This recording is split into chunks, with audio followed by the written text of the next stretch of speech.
వీక్షకులకు స్వాగతం. నమస్కారం. పల్నాడులో ప్రజాస్వామ్యాన్ని పరిరక్షించి ప్రజలు ఓటుని స్వేచ్ఛగా వేసుకునేలా అవకాశం కల్పించి పేదల మనిషి, పేదల డాక్టర్ కోడెల శివప్రసాదరావు గారి 6వ వర్ధంతి సందర్భంగా ఆయనకు నివాళులర్పిస్తూ కోడెల శివప్రసాదరావు గారి రాజకీయ అరంగేట్రం, అంతకుముందు డాక్టర్గా వారు చేసిన సేవలు, రాజకీయాలకు వచ్చిన తర్వాత ఎమ్మెల్యేగా, మంత్రిగా, స్పీకర్గా ప్రజలకు సేవ చేసిన విధానం, అలాగే బసవతారకం క్యాన్సర్ హాస్పిటల్లో ఆయన పాత్ర వివరించడానికి మనతో ఉన్నారు ప్రముఖ ఆర్థిక, రాజకీయ, సామాజిక విశ్లేషకులు అడుసుమల్లి శ్రీనివాసరావు. వారిని అడిగి కోడెల జీవిత చరిత్ర గురించి సమగ్రంగా తెలుసుకునే ప్రయత్నం చేద్దాం. సార్ నమస్తే. నమస్కారం అండి. డాక్టర్ కోడెల శివప్రసాదరావు, రూపాయి డాక్టర్, పేదల డాక్టర్. రాజకీయాలకు వచ్చిన తర్వాత పల్నాడుకి ఎలా సేవలు చేశారో చూసాం మనం. అలాగే బసవతారకం క్యాన్సర్ హాస్పిటల్ ఆయన పాత్ర, మంత్రిగా రాష్ట్రానికి ఆయన చేసిన సేవలు, స్పీకర్గా ఆయన తీసుకొచ్చిన విప్లవాత్మకమైన నిర్ణయాలు ఎట్లా విశ్లేషిస్తారు? ఇప్పుడు కోడెల శివప్రసాదరావు గారి గురించి మేము తెలుగుదేశం పార్టీ వచ్చే వరకు మాకు తెలియదు. అంతకుముందు గోదావరి జిల్లాలో కాబట్టి తెలుగుదేశం పార్టీ పెట్టిన తర్వాత కోడెల నరసరావుపేట గురించి తెలుసు. నరసరావుపేటగా పేపర్లో గట్రా వార్తలు వచ్చి ఆ పెంట కుప్పల్లో బాంబులే ఉన్నాయి, ఇలాంటివన్నీ. అక్కడ పలానా చోట ఆ ఊళ్ళో గ్రామాల్లో ఎలక్షన్ జరగనివ్వట్లేదు, రిగ్గింగ్ చేసేసుకున్నారు. ఆ ఊర్లో తనిఖీకి వెళ్తే పెంట కుప్పల్లో బాంబులు ఉన్నాయి, బరిసెలతో పొడుచుకున్నారు. ఇలాంటివన్నీ ఆ కాలువల్లో, పంట కాలువల్లో శవాలు తేలుతూ ఉండి ఇలాంటి వార్తలు వస్తూ ఉండి, ఆ టైంలో అంటే కర్రకు కత్తులు నూరుకుని సౌండ్ వచ్చిందంట. అలాంటి పరిస్థితుల్లో ఈయన తెలుగుదేశం పార్టీ ఆవిర్భావం, డాక్టర్గా ఈయన మంచి సర్జన్గా పేరు ఉంది అప్పటికే నరసరావుపేట ఏరియాలో. కోడెల శివప్రసాదరావు గారు అంటే మంచి డాక్టరు, మంచి పేరు. ఆయన రూపాయి 1 రూపాయి తీసుకుని వైద్యం చేసి కూడా మంచి పేరు ఉంది ఆయనకి, పేదల డాక్టర్గా. అలాంటి పరిస్థితుల్లో రామారావు గారు ఆయన్ని ఆహ్వానించాడు. మొదట తిరస్కరించిన రామారావు గారు బలవంతం మీదే రాజకీయాల్లోకి వచ్చాడు. ఆయన రావటం తెలుగుదేశం పార్టీలో మంచి గెలుపు సాధించాడు. అక్కడ కొన్ని గ్రామాల్లోకి కొంతమందికి ఎంట్రన్స్ లేదండి. ఆ ఏరియాలో అంటే అంత ముఠా కక్షల కింద, ఫ్యాక్షన్ గ్రామాల కింద ఉండిపోయింది. 100% గ్రామాలండి పల్నాడులో. ఒక ఊళ్ళోనే ఒక వీధిలోంచి ఇంకొకళ్ళు వెళ్ళటానికి లేని పరిస్థితి. అంటే నాకు ఆశ్చర్యంగా అనిపిస్తుంది. ఒకే ఊరు, మా వీధిలోకి నువ్వు రావద్దు అంటాం అనేటువంటిది, వీధిలోకి వస్తే కొట్టి చంపేయటమే. ఒకవేళ కొట్టి చంపేస్తే కూడా ఆ శవాలు దొరకవు, కేసులు పెడతాం ఉండదు, పంటకాలలో పాడేయటమే. అవి శవాలు తేలిపోటు కాలువల్లో తేలటమే. తల ఎగరేసినోడు తల తీసేయటం, ఆ తల మొండు వేరు చేసి కాలువల్లో పడటమే. ఇక పోలీసు వాళ్ళు తలపేయడం తొక్కొచ్చేది ఎవరిది ఏంటో తెలుసుకోవడానికి. ఇలాంటి పరిస్థితుల్లో అయినా స్థానిక ఎన్నికలు ఆయన గెలిచాడు. ఈ వాతావరణం పూర్తిగా మార్చాడు. ఆయన బడుగు బలహీన వర్గాలకు అండగా నిలబడ్డాడు. అక్కడ ఒక దౌర్జన్యాన్ని, దుర్మార్గాన్ని ఎదిరించడానికి బడుగు బలహీన వర్గాలకు అండగా నిలబడి, వ్యాపారస్తులకు అండగా నిలబడితే చిన్న చిన్న వ్యాపారాలు చేసుకునే వాళ్ళందరూ బతుకు భయంతో గుప్పిట్లో పెట్టుకుని ఉండేవారంట. వాళ్ళందరికీ ఆయన మద్దతుగా నిలిచి వరుస విజయాలు సాధించాడు. తిరుగులేని నాయకుడికి ఎదిగాడు. ఆయన హోంమంత్రిగా చేశాడు, తర్వాత మంత్రిగా చేశారు, స్పీకర్గా చేశాడు. నవ్యాంధ్ర తొలి స్పీకర్గా చేశాడు. ఆయన 2004లో ఓడిపోయినట్టున్నాడు ఒక్కసారి. ఏమండి, అయితే శివప్రసాద్ గారు ఆయన తన రాజకీయ జీవితంలో చాలా నిజాయితీగా ఉన్నాడు, చాలా పవర్ఫుల్గా ఉన్నాడు. సహజంగానే లోకల్గా కొన్ని ఒకే పార్టీలో రకరకాల గ్రూపులు, వైరుధ్యాలు, వైషమ్యాలు, వైరువర్గం కూడా తయారవుద్ది. అలాంటి ఇబ్బందులు ఉన్నా కానీ ఆయన నాయకుడిగా, ఆయన నాయకత్వానికి మచ్చ లేకుండా ఉన్నాడు. ఆయన సరే ఇవన్నీ జరుగుతూ వచ్చినాయి. కోటప్ప కొండ విషయంలో ప్రతి అణువు, ప్రతి అడుగు, ప్రతి రాయ కోడెల శివప్రసాదరావు గారికి అంకితమైపోయి ఉంటుందండి. ఎందుకంటే ఆయన ముద్ర ఉంది అక్కడ. ఆ కోటప్ప కొండ అభివృద్ధిలో ఆ శివుడి బ్లెస్సింగ్స్ అయ్యి, శివప్రసాదం అంటాను నేను. అందుకని ఆయన పేరు కూడా శివప్రసాదరావు గారే. ఆయన శివప్రసాదం అంటాను నేను. ఎనలేని సేవలు చేశాడు నేను కోటప్ప కొండకి వెళ్ళినప్పుడు చూసిన అభివృద్ధి చేసిన ఆ విధానం అంతా చూసిన తర్వాత, ఆయన మొన్న స్పీకర్గా రాష్ట్రం స్టేట్ డివిజన్ అయిపోయిన తర్వాత, బైఫర్కేషన్ అయిపోయిన తర్వాత ఆయన స్పీకర్గా వచ్చిన తర్వాత సత్తెనపల్లి నియోజకవర్గం ఆయన ఈ మరుగుదొడ్లు ఉంటాయి చూసారా, స్వచ్ఛాంధ్ర ఈ టైప్లో ఈ మరుగుదొడ్లకి వచ్చినప్పుడు రికార్డు స్థాయిలో నిర్మించాడు ఆయన మరుగుదొడ్లు. ఇలాగా శివప్రసాదరావు గారు తన పరిపాలన కానీ చాలా పవర్ఫుల్గా, అంటే కార్యకర్తలకు అండగా నిలబడడంలో కానీ ఆయన అంటే ఒక రకంగా తడుపుకుని వాళ్ళందరూ.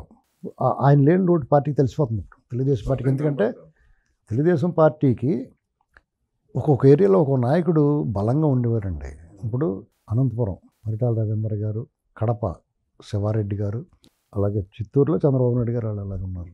అనంతపురంలో పరిటాల రవీంద్ర గారు, అలాగే ధర్మవరం నాగిరెడ్డి గారు అటు సౌమ్యులు, ఇలాగా మంచి నాయకులు ఉండేవారు ఆ పార్టీకి.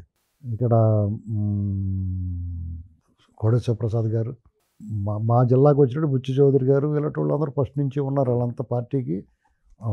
వెస్ట్ గోదావరికి వచ్చేటప్పటికి ఎర్ర నారాయణ స్వామి గారు, ఇలాంటి వాళ్ళందరూ భూపతిరాజు, పార్టీలు మారారు కొంతమంది. అయినా సరే బోళ బుల్లిరామయ్య గారు, ఇలాగా ఫైనాన్షియల్గా ఆర్థికంగా కొవ్వూరు కృష్ణబాబు, ఇలాగా కొన్ని నియోజకవర్గాలను శాసించగల నాయకులు ఉండేవారు. వాళ్ళ నియోజకవర్గమే కాకుండా 5-6 నియోజకవర్గాల్లో పట్టున్న నాయకులు ఉండేవారు. తర్వాత ఇవాళ ఏమైందంటే కోడెల శివప్రసాదరావు గారు లేరు, ఈయన పరిటాల రవీంద్ర గారు లేరు, ఇలాంటి లేకపోతే చంద్రబాబు నాయుడు గారు కూడా పీస్ఫుల్గానే ఉండాలి అనేటువంటి లెక్కలో కొంతమంది లేపనాలు నడిపించుకుంటూ వస్తున్నారు. ఆ లోటు అయితే ఉంది పార్టీలో. అంటే ఆ భయం పోయింది ప్రత్యర్థులకి. ప్రత్యర్థులు వీళ్ళు కొట్టక్కలేదు, వీళ్ళు ఉన్నారన్న భయం ఒకటి ఉండాలి. ఆ భయం లేకుండా పోయింది. పరిటాల రవీంద్ర గారిని అంటే చంపేశారు, కోడెల శివప్రసాద్ గారిని కూడా చంపేశారు. చంపేయటం అంటే అంత దుర్మార్గం అంటే అది. ఆయన ఫర్నిచర్, ఒరే బాబు నా దగ్గర ఫర్నిచర్ ఉంది పట్టుకోండిరా బాబు అని లెటర్ రాస్తే వారం రోజులు ఆగి ఆ లెటర్ మీద గోపిరెడ్డి శ్రీనివాసరెడ్డి అన్న ఒకటి కంప్లైంట్ ఇచ్చి ఆయన మీద కేసు కట్టించారు. ఎంత అవమానం అండి అది. ఆయన 2 లక్షల రూపాయలు కక్కుతు పడుతుంది. సిగ్గు లేకుండా వాళ్ళ 5-6 కోట్లు 10 కోట్లు ఫర్నిచర్ ఇంట్లో పెట్టుకున్నాడు. ఈ ప్రభుత్వం కూడా అడగలేదు, ఇంతవరకు తిరిగి ఇవ్వలేదు అండి. అంటే ఇది ఎన్నిసార్లు చచ్చిపోవాలండి జగన్మోహన్ రెడ్డి. ఈయన మీకు గుర్తుందో లేదో, జగన్మోహన్ రెడ్డి ప్యాలెస్ పెట్టిన సీసీ కెమెరాలు ఆ ఫుటేజ్ ఇమ్మంటే ఒరిజినల్ కాదు ప్లాస్టిక్ కెమెరాలు అని చెప్పాడు జగన్మోహన్ రెడ్డి. లేదా ఫైళ్లు దహనం కేసు అప్పుడు. అంత దుర్మార్గులు ఆడి. మీకు దుర్మార్గులు అంటే వాళ్ళు అలాగే చేస్తారండి. మన ఇక్కడ కొన్ని విషయాల్లో కఠినంగా వ్యవహరించాలి. ఈ ప్రభుత్వం వాళ్ళంత దుర్మార్గంగా వీళ్ళు ఉండరు, దాన్ని అలుసుగా తీసుకుంటున్నారు వాళ్ళు. ఏమన్నా కోడెల శివప్రసాదరావు గారి మరణం ఏదైతే ఉందో, ఆయన చావుకి మీకు సూసైడ్ చేసుకున్న వాళ్ళు మనం పిరికోళ్ళు అంటాం, కానీ చావును ఆహ్వానించిన వాళ్ళు చాలా ధైర్యవంతులండి. అంటే ఆ సూసైడ్ ఆలోచనే రాకూడదు. సూసైడ్ అనేటువంటిది నన్ను కాక మొన్న ఆత్మహత్య వరల్డ్ ఇది వచ్చింది. ఎట్టి పరిస్థితుల్లోనూ ఆ ఆలోచన రాకూడదు. ఆత్మాహుతి చేసుకున్నాడు ఆయన పాపం. ఆయన అవమానం తట్టుకోలేక ఆత్మాభిమానంతో రగిలిపోయాడు. ఆయన వేధించిన వాళ్ళు ఎవరిని కూడా ప్రకృతి కూడా క్షమించదండి. ఆయన అవమానించి ఇది చంద్రబాబు నాయుడు గారు ఏం చేస్తాడు పాపం, ఆయన కాడి మోసి ఆయన రుణం తీర్చుకున్నాడు. కానీ ఇవాళ నాయకులు ఆయన గుర్తులు చెరిపోయడానికి ట్రై చేయకూడదు. ఆయన అటువంటి స్ఫూర్తివంతమైన నాయకుల్ని ప్రజలకి పదే పదే గుర్తు చేసి కేడర్ని ఉత్తేజపరచడానికి ఆ నాయకుల్ని స్ఫూర్తిగా చూపించాలి. కొంతమంది ఏం దురదృష్టం ఏంటంటే ఆయన ఆనవాళ్ళు చెరిపోయడానికి చూస్తున్నారు. నర్సరావుపేటకి ఎనలేని సేవలు అలా కదండి, ఆయన ఆనవాళ్ళు చెరిపోయడానికి చూసి ఆయన గుర్తులు ఆయన చిహ్నాలు ఏమైనా ఉంటే అవి లేకుండా చేయడానికి చూస్తుంది. దానివల్ల ఏంటంటే ఆకాశం మీద ఉమ్మేసినట్టే. అది చరిత్ర. చింపేస్తే చిరిగిపోదు, చెరిపేస్తే చిరిగిపోదు. నరసరావుపేట వేరు, కోడెల శివప్రసాదరావు గారు వేరు అని ఉండదండి. నరసరావుపేట అనగానే గబక్కని పేరు గుర్తుకొచ్చి పల్నాటి పులి కోడెల శివప్రసాదరావు గారు తప్ప ఏదో బొగ్గలు ఎవరు గుర్తురారు. మీరు ఎంత ఓవర్ యాక్షన్ చేసినా, ఎవడంత ఓవర్ యాక్షన్ చేసినా. కాబట్టి ఆయన మరణం కలిచివేసిందండి నాకు. ఎందుకంటే మంచి చెడు రెండు ఉంటాయి నాయకుల్లో. ఇప్పుడు అసలు చాలా క్లీన్ స్లేట్గా ఎవరు ఉండరు, కానీ మెజారిటీ స్ఫూర్తివంతమైన ప్రభావవంతమైన నాయకుడు ఆయన. అటువంటి నాయకులు వాళ్ళు పార్టీకి బరువు కాదు, వాళ్ళు పార్టీకి బలం. ఆ పార్టీకి చాలా లోటు. కోడెల శివప్రసాదరావు గారు లేని లోటు స్పష్టంగా కనపడుతుంది ఇవాళ. చాలా దురదృష్టం ఆయన మన మధ్య లేకపోవడం వల్ల. ఆయన ఓటమి చూశాడు. ఈ ఘన విజయాన్ని కూడా చూస్తుంటే ఎంతో సంతోషంగా ఉండేది. ఆయనకి మనం ఘన నివాళులు ఇవ్వడం తప్ప, ఆయన ఒకసారి స్మృత్యంజలి ఆయన తలుసుకుని ఘన నివాళులు చెప్పడం తప్ప మనం చేసేది ఏం లేదు. ఎందుకంటే ఆయన గురించి ఎంతైనా మాట్లాడవచ్చు. ఆయనతో స్వీయ అనుభవాలు ఉన్నవాళ్ళు మన రాజేష్ గారు, మా అంకమరారు అందరూ కూడా స్వీయ అనుభవాలు ఉన్నాయి వాళ్ళతోటి. అలాగే బసతారకం హాస్పిటల్ విషయంలో కూడా ఆయన నిర్వహణలో బ్రహ్మాండంగా అభివృద్ధి చెందింది. బాలకృష్ణ గారు ఇవాళకి తలుచుకుంటాడు ఆయన. డాక్టర్ కోడెల శివప్రసాదరావు రాష్ట్రంలో చేసిన అభివృద్ధి కార్యక్రమాలతో పాటు పల్నాడు చరిత్రను మార్చిన వ్యక్తిని, నర్సరావుపేటకి ఎనలేని సేవలు చేసిన డాక్టర్ కోడెల గారి 6వ వర్ధంతి సందర్భంగా ఘనమైన నివాళులర్పిస్తూ ఆయన చరిత్ర గురించి, ఆయన గురించి అద్భుతంగా విశ్లేషించిన అర్చమిల్ గారికి ధన్యవాదాలు తెలియజేస్తూ కోడెల గారు మరొక్కసారి నివాళులర్పించుకుంటూ నమస్కారం.